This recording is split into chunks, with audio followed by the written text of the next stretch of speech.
نحمده ونستعينه ونستغفره ونعوذ بالله من شرور أنفسنا ومن سيئات أعمالنا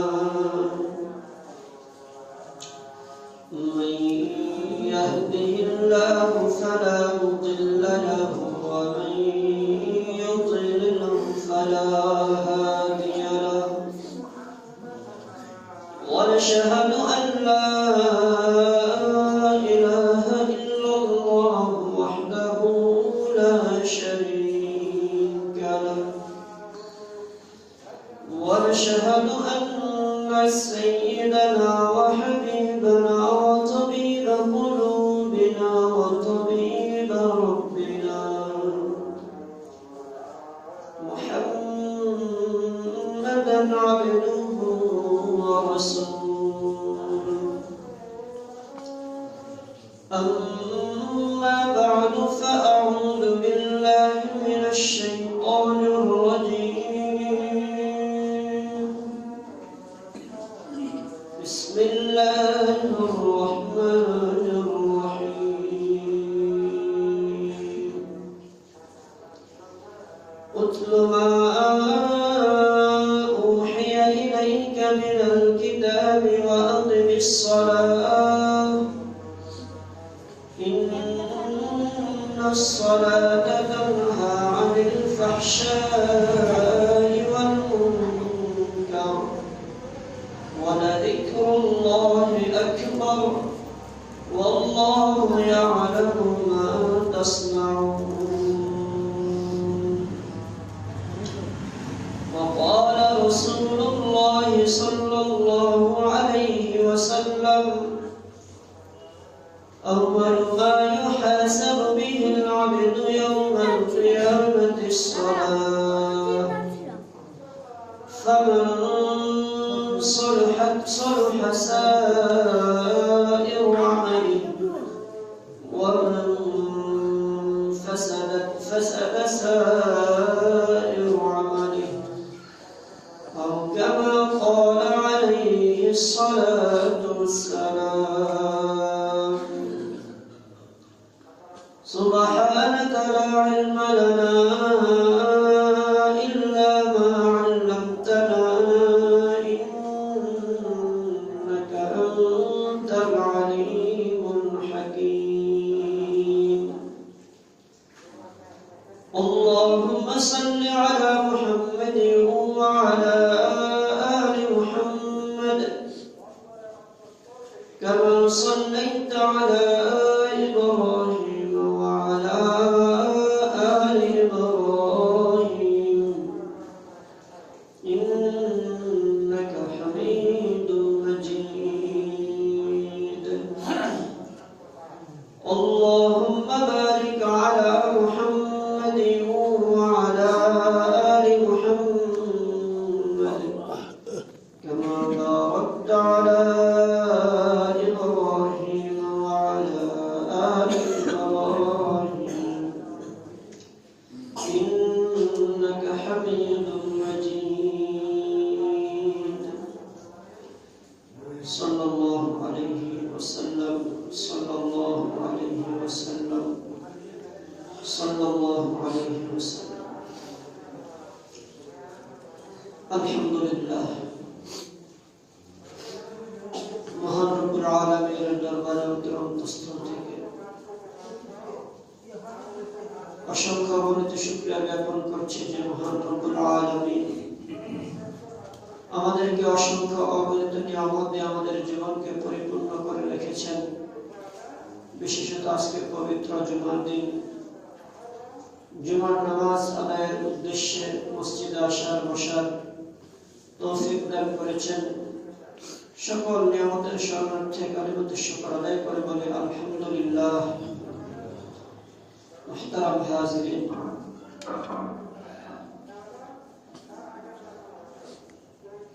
আলোচনা করছিলাম মুমিনের জীবনে সবচেয়ে গুরুত্বপূর্ণ সবচেয়ে বড় নিয়ামত হচ্ছে ঈমান।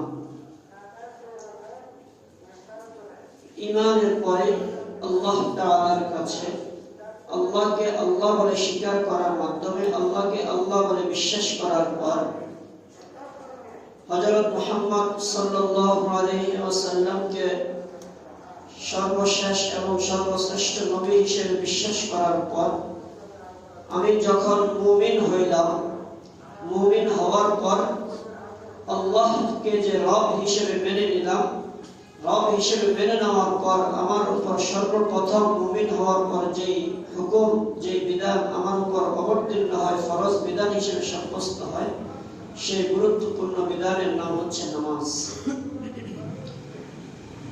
আল্লাহ তাআলা এই আদম সন্তানকে, তার বান্দাদেরকে এই দুনিয়াতে পাঠিয়েছেন পরীক্ষার উদ্দেশ্যে। আমরা সকলেই জানি এবং আল্লাহ তাআলা কালামুল পাকে সূরা বাকারায় বলেছেন, লানাবলুওয়ান্নাকুম বিশাইইন মিনাল খাউফি ওয়াল জু'i ওয়া নাকসিন মিনাল আমওয়ালি ওয়াল আনফুসি ওয়াস সামারাত ওয়া বাশশিরিস সাবিরিন। আল্লাহ তাআলা ঈমানের পরে সেটা ঈমানের উপর কতটুকু অটল অবিচল, তাকে যে ঈমানের বিনিময়ে মৃত্যু পরবর্তী জীবনে এক নিয়ামত রাজির জান্নাতের সুসংবাদ দেওয়া হয়েছে, এমনি এমনি দিয়ে দেওয়া হবে না।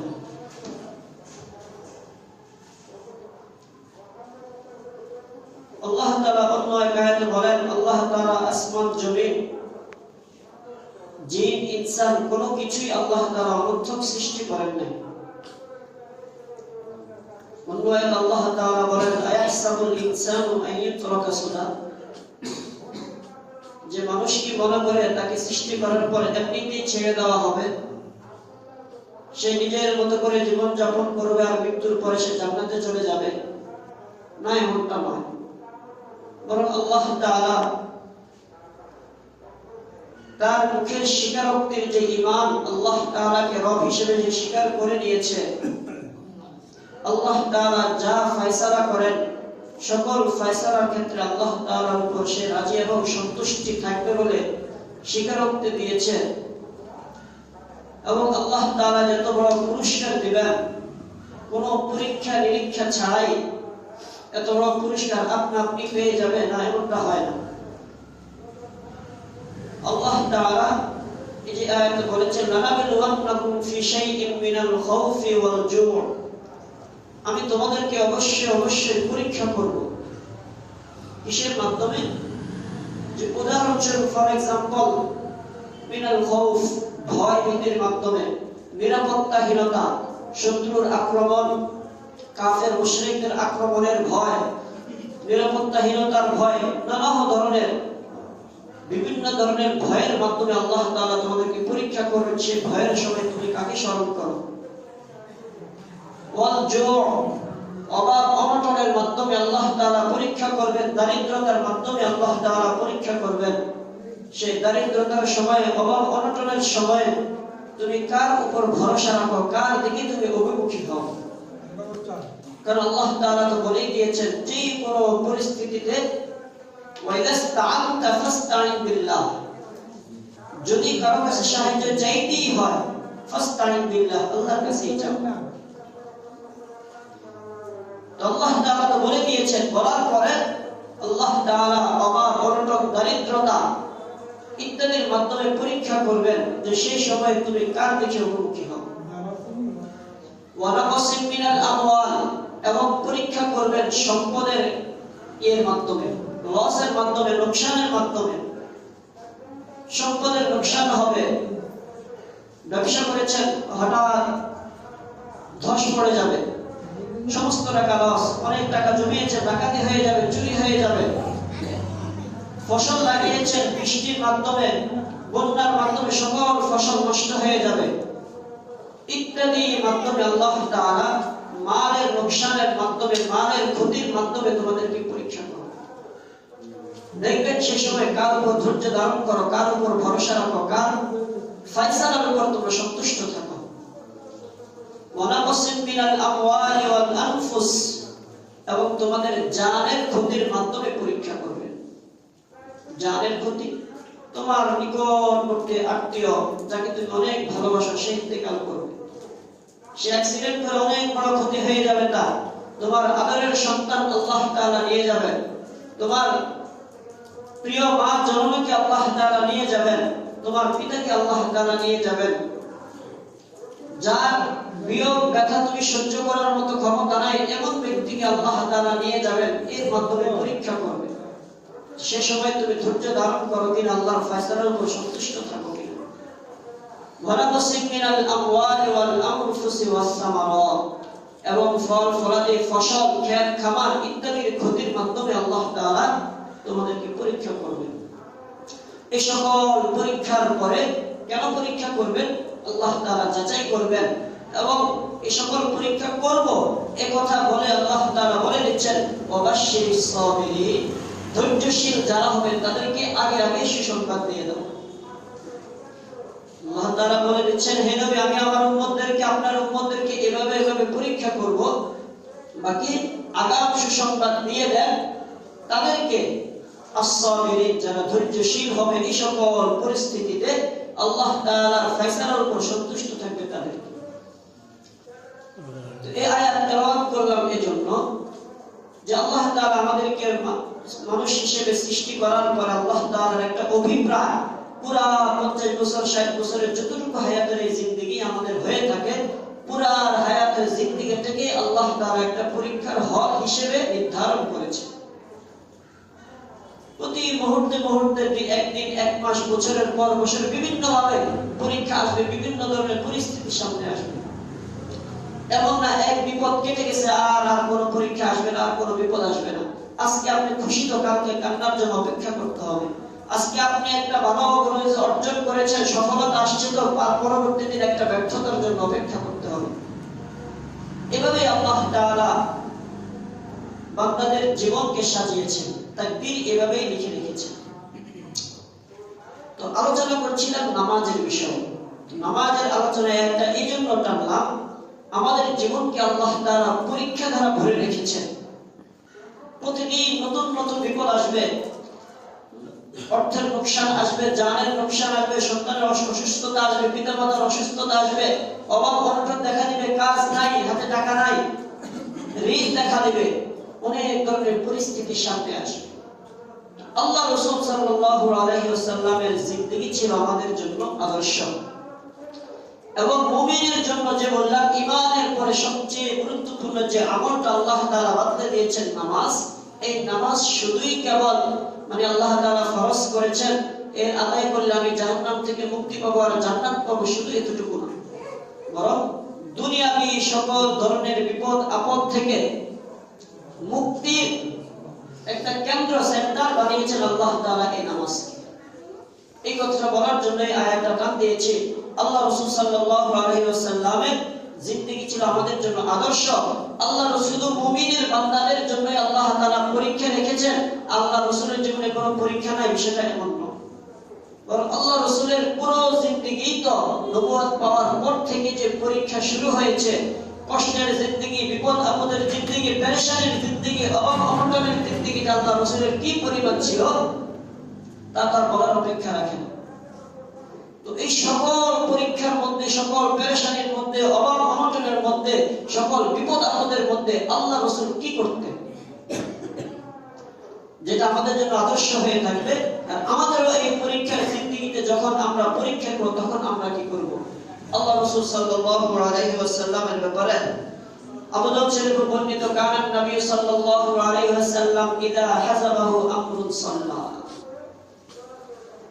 আল্লাহ রাসূলের জিন্দেগীর একটা অভ্যাস ছিল, যখনই কোনো ধরনের পেরেশানি, কোনো ধরনের বিপদ, কোনো ধরনের ভয়, আশঙ্কা, আতঙ্ক, অভাব অনটন ইত্যাদি যেই কোনো ধরনের বিপদ আপদ পেরেশানি আল্লাহ রাসূলের পাইতেন, আশঙ্কা হইতো এই বিপদ আমার জন্য আসতেছে, একটা পেরেশানি মাথায় চলে আসছে, সাল্লাহ, সাথে সাথে আল্লাহ রাসূল মসজিদে গিয়ে নামাজে দাঁড়িয়ে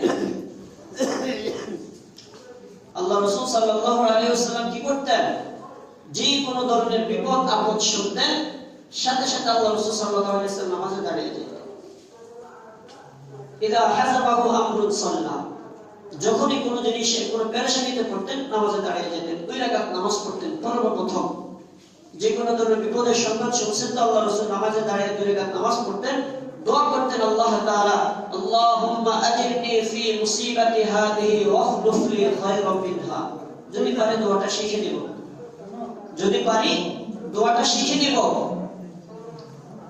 আল্লাহ রাসূল এই দোয়াটা আল্লাহ অত্যন্ত চমৎকার, যে আল্লাহ আমি যে বিপদে আছি এই বিপদ থেকে আমাকে মুক্তি দান করেন, ওয়াখলুফ লি খায়রাম মিনহা, এবং এর চাইতে উত্তম জিনিস আমার জন্য ব্যবস্থা করে দেন। বিপদের মাধ্যমে আমার যে একটা ক্ষতি হয়ে গেছে এর চাইতে উত্তম বদলা আমাকে দিয়ে দেন। এই দোয়ার একটা ঘটনাও আছে। উম্মে সালামা রাদিয়াল্লাহু তাআলা আনহা আম্মা জান, আল্লাহ রাসূল সাল্লাল্লাহু আলাইহি ওয়াসাল্লামের কতজন বিবি ছিলেন? আল্লাহ রাসূলের কতজন বিবি ছিলেন বলে না? 11 জন। এটা কতবার বলা হয়েছে এখানে? আল্লাহ রাসূলের সিরাত যে আমরা আলোচনা করেছি মনে রাখবেন, 11 জন বিবি ছিলেন। তার মধ্যে একজন বিবির নাম হচ্ছে উম্মে সালামা রাদিয়াল্লাহু তাআলা আনহা। তো উম্মে সালামা রাদিয়াল্লাহু তাআলা আনহা আল্লাহ রাসূলের একজন বিবাহিত স্ত্রী ছিলেন, তিনি পূর্বে বিবাহ করেছিলেন। তো উম্মে সালামা রাদিয়াল্লাহু তাআলা আনহার পূর্বের যে স্বামী ছিল তিনি ছিলেন আবু সালামা। আবু সালামা ছিল উহুদ যুদ্ধে, আবু সালামা রাদিয়াল্লাহু তাআলা আনহু আহত হন। উহুদ যুদ্ধের অবস্থা আমাদের অনেকেরই জানা, মুসলমানদের 70 জন শহীদ হয়েছিল এবং বড় ধরনের বিশৃঙ্খলা দেখা দিয়ে অনেকে আহত হয়েছিলেন। তো আহতদের মধ্যে একজন ছিল আবু সালামা রাদিয়াল্লাহু তাআলা আনহু। তিনি আহত হয়েছিলেন, আহত অবস্থায় তাকে মদিনা আসা হয়। 1 সপ্তাহ কিছুদিন পরে ওই ক্ষত থেকেই তিনি বেশ অসুস্থ হয়ে ইন্তেকাল করেন। আবু সালামা রাদিয়াল্লাহু তাআলা ইন্তেকালের পরে উম্মে সালামা তার যে স্ত্রী ছিল, দুইজনের মধ্যে অত্যন্ত মহব্বতপূর্ণ সম্পর্ক ছিল। দুইজনের মাঝে মহব্বতপূর্ণ সম্পর্ক ছিল। আল্লাহ রাসূলের সাহাবী আদর্শ কেমন হবে তা তো আর বলে বোঝানোর প্রয়োজন নাই। আজকের আমাদের জামানায় মেয়ে বিয়ে দিতে গেলে কি এক পেরেশানি, জামাই জানি কেমন হয়।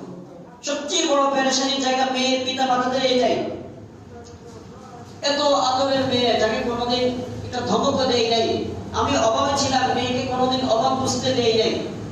মায়ের কাছে ছিল মা একা, সমস্ত কাজ সামলাইছে, মেয়েকে কোনোদিন ভারী কোনো কাজের আদেশও দেয়নি। এমন একটা মেয়ের বিয়ে সবে আসছে, মানুষের একটা প্রস্তুতি আদরের মেয়েকে দিবে। পেরেশানির এই জায়গা যে জামাই জানি কেমন হয়, কারণ এই জামানায় ভালো স্বামী পাওয়া খুব মুশকিল হয়ে দাঁড়াইছে। আদর্শবান স্বামী পাওয়া, শ্বশুর শাশুড়ি ভালো পাওয়া, আমি তো দেখেছি আমার কাছে যাদের আদরের মেয়ে ছিল বিয়ের আগে কত পেরেশানি। শুধু এই জায়গায় যাই যে কেমন জানি হয়। তো আদর্শবান একজন স্বামী যদি হয় সেখানে একজন স্ত্রীর জন্য আর অন্য কিছু লাগে না। তো আবু সালামা রাদিয়াল্লাহু তাআলা আল্লাহ রাসূলের সাহাবী ছিলেন। আল্লাহ রাসূল স্বামী হিসেবে যেমন আদর্শবান ছিলেন, আল্লাহ রাসূলের সাহাবায়ে কেরামদের চেয়ে ভিন্ন ছিলেন না। এরপরেও আবার ওই দুইজনের মধ্যে মহব্বত ছিল অত্যন্ত গভীর। আবু সালামার ইন্তেকালের পরে উম্মে সালামা রাদিয়াল্লাহু তাআলা অত্যন্ত ভেঙে পড়েন, অনেক বেশি কান্নাকাটি করতেন। আর হতাশা, আমার জীবনে সবচেয়ে বড় জিনিস আমি হারিয়ে ফেললে যেরকম হয়, উম্মে সালামার ঠিক ওইরকম ছিল। মানসিকভাবে অনেক বেশি আঘাতপ্রাপ্ত হন, কান্নাকাটি করতেন, বাকি আল্লাহ তাআলার উপর ধৈর্য ধারণ করতেন। তার এই অবস্থা দেখে আল্লাহ রাসূল সাল্লাল্লাহু আলাইহি ওয়াসাল্লাম তার বাড়িতে গেলেন। যা পর্দার আড়াল থেকে উম্মে সালামাকে সালাম দিয়ে বলে, উম্মে সালামা, আল্লাহ তাআলার ফয়সালার উপর সন্তুষ্ট থাকো, আর তোমাকে একটা দোয়া শেখাই, এই দোয়াটা তুমি পড়ো। নামাজ পড়ো, আল্লাহর ফয়সালা সন্তুষ্ট থাকো, আর নামাজের পরে এই দোয়াটা পড়ো, আল্লাহুম্মা আজিরনি ফি মুসিবাতি হাদিহি ওয়াখলুফ লি খায়রাম মিনহা। হে আল্লাহ, আমি যে বিপদে পড়েছি আমাকে এই বিপদ থেকে মুক্তি দান করেন এবং এর চাইতে উত্তম জিনিস আমার জন্য ব্যবস্থা করে দেন। এই বিপদের পর আমার যে ক্ষতিটা হয়ে গেছে এর চাইতে উত্তম জিনিস আমার জন্য ব্যবস্থা করে দেন। উম্মে সালামাকে আল্লাহ রাসূল এই দোয়াটা শিখাইছেন, আল্লাহ রাসূল শিখাইছেন, তিনি শিখে দিয়েছেন।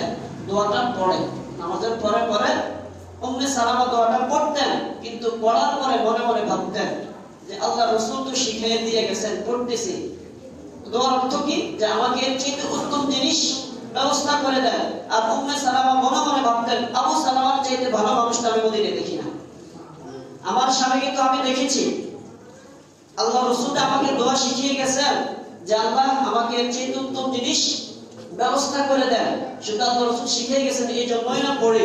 কিন্তু এর চেয়ে উত্তম ব্যবস্থা কোত্থেকে হবে মদিনায়? এর চেয়ে উত্তম মানুষ তো আমি আমার দৃষ্টিতে দেখি না। যাক, আল্লাহ রাসূল বলছেন এরপর রাহমাত সালামার মাথায় ছিল না যে আল্লাহ তাআলার কাছে দোয়া করলে বাহ্যিকভাবে কোনো ব্যবস্থা ছিল না, কিন্তু আল্লাহ ব্যবস্থা করতে পারেন। আমরা জানি স্বামী ইন্তেকালের পরে 4 মাস 10 দিন ইদ্দত পালন করতে হয়, যেটা আপনাদের পরিভাষায় কি বলা হয়, কিতাবের পরিভাষায় ইদ্দত বলে। 4 মাস 10 দিন ইদ্দত পালন করতে হয়। 4 মাস 10 দিনের ভিতরে কোথাও বিয়ে জায়েজ নেই এবং প্রয়োজন ছাড়া ঘর থেকে বের হওয়া জায়েজ নেই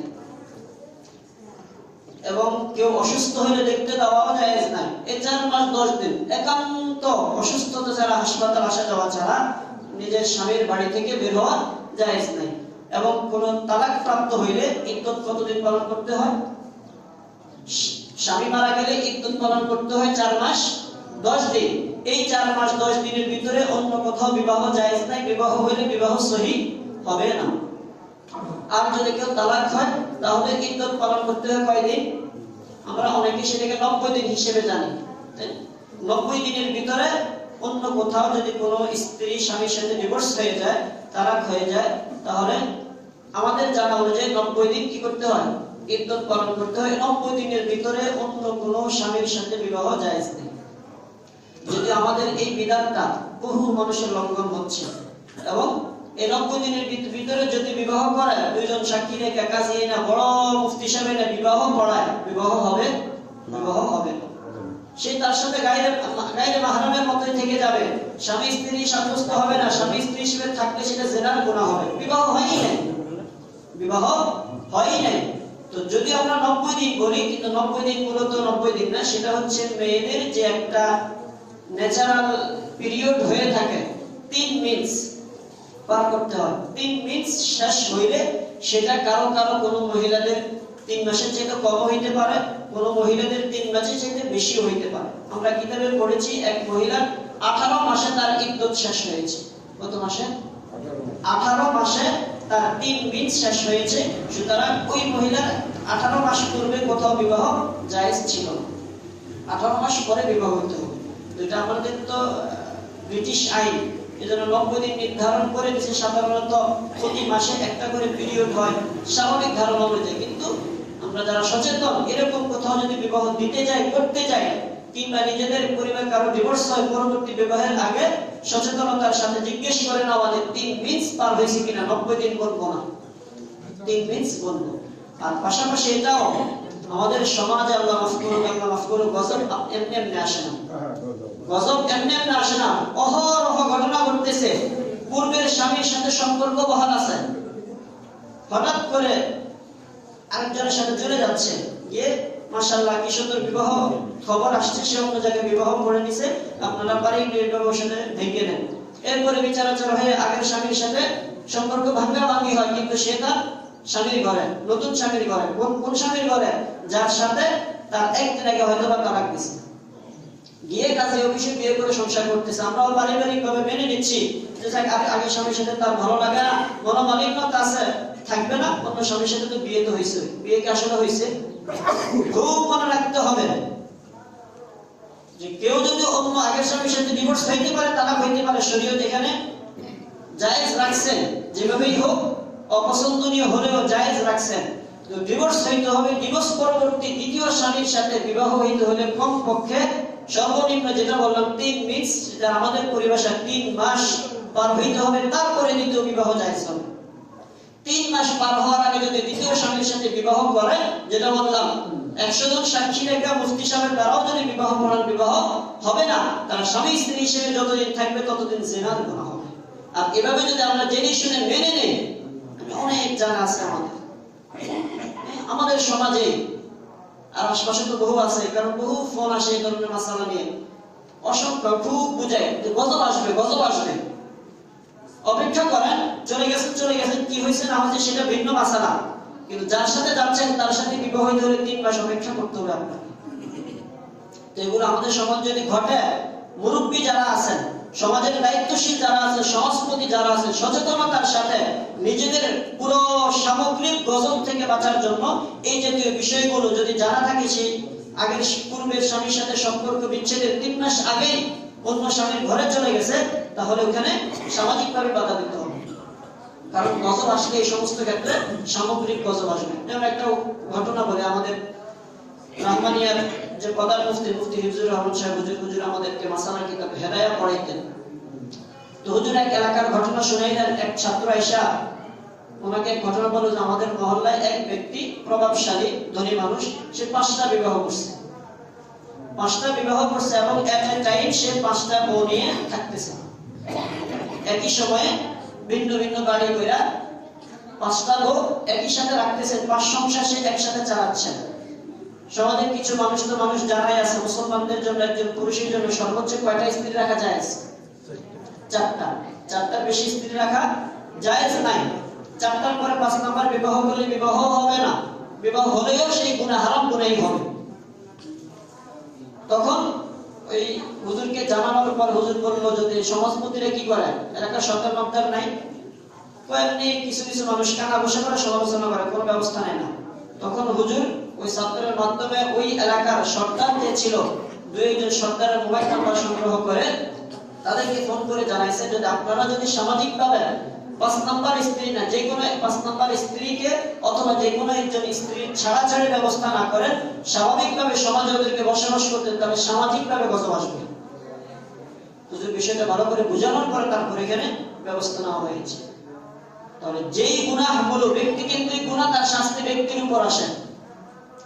পারিবারিক গুনাহ শাস্তিও পারিবারিকভাবে আসে যদি পারিবারিকভাবে ব্যবস্থা না নেওয়া হয়। আর যে বিষয়গুলো সামাজিক হয়ে দাঁড়ায়, সামাজিকভাবে ব্যবস্থা না নিলে তার শাস্তি, তার গজবও সামাজিকভাবে আসবে। তো বলছিলাম আল্লাহ রাসূল সাল্লাল্লাহু আলাইহি ওয়াসাল্লাম যে ঘটনা বলতেছিলাম হারিয়ে যায়। তো আল্লাহ রাসূল সাল্লাল্লাহু আলাইহি ওয়াসাল্লাম উম্মে সালামা রাদিয়াল্লাহু আনহাকে যে দোয়া শিখাইছেন, আল্লাহুম্মা আজিরনি ফি মুসিবাতি হাদি ওয়া খুলুফ লি খায়রাম মিনহা। তো উম্মে সালামা তো দোয়া করতেন আর মনে মনে ভাবতেন এর চেয়ে উত্তম ব্যবস্থা কোত্থেকে হবে। 4 মাস 10 দিন সহ ইদ্দত যখন শেষ হয়ে গেল, আল্লাহ রাসূল সাল্লাল্লাহু আলাইহি ওয়াসাল্লাম 2 সাহাবীকে সাথে নিয়ে উম্মে সালামার ঘরে চলে আসলেন। আয়েশা উম্মে সালামাকে বিবাহের প্রস্তাব দিলেন যে ইদ্দত শেষ, আমি তোমাকে বিবাহ করতে চাই। সাহাবায়ে কেরাম উপস্থিতিতে উম্মে সালামা তো খুশিতেই রাজি হয়ে গেলেন, বিবাহ হয়ে গেল। তখন উম্মে সালামা মনে মনে ভাবলেন যে আসলে আমাদের বাহ্যিক দৃষ্টিতে যদি মনে হয় বাহ্যিক কোনো ব্যবস্থা নাই, কিন্তু আল্লাহর রাসূল যে দোয়া শিখাইছেন আল্লাহর কাছে চাইতে যে এর চেয়ে উত্তম ব্যবস্থা করে দেন, বাহ্যিকভাবে ব্যবস্থা না থাকলেও আল্লাহ তাআলা আবু সালামার, আমার পূর্বের স্বামী আবু সালামার চেয়ে উত্তম মানুষ আল্লাহর রাসূলকে ব্যবস্থা করে দিয়েছেন। বুঝছেন না? এজন্য 2টা শিক্ষা এখানে। আল্লাহ রাসূলের একটা আদর্শ ছিল, যে কোনো বিপদে যে কোনো পেরেশানিতে পড়তেন আল্লাহ রাসূল সাথে সাথে নামাজে দাঁড়িয়ে দিতেন, 2 রাকাত নামাজ পড়তেন সর্বপ্রথম। আমার সন্তানের অসুস্থতা, আমার সন্তান বিপদে পড়ছে, কেউ অ্যাক্সিডেন্ট হয়েছে, বাঁচে না বাঁচে কি অবস্থা কোনো বলা যায় না, আপনি যে কোনো পেরেশানিতে পড়েন সাথে সাথে এসে 2 রাকাত নামাজ পড়েন, নামাজের পরে দোয়া করেন, এই দোয়াগুলো খুব দ্রুত কবুল হয়।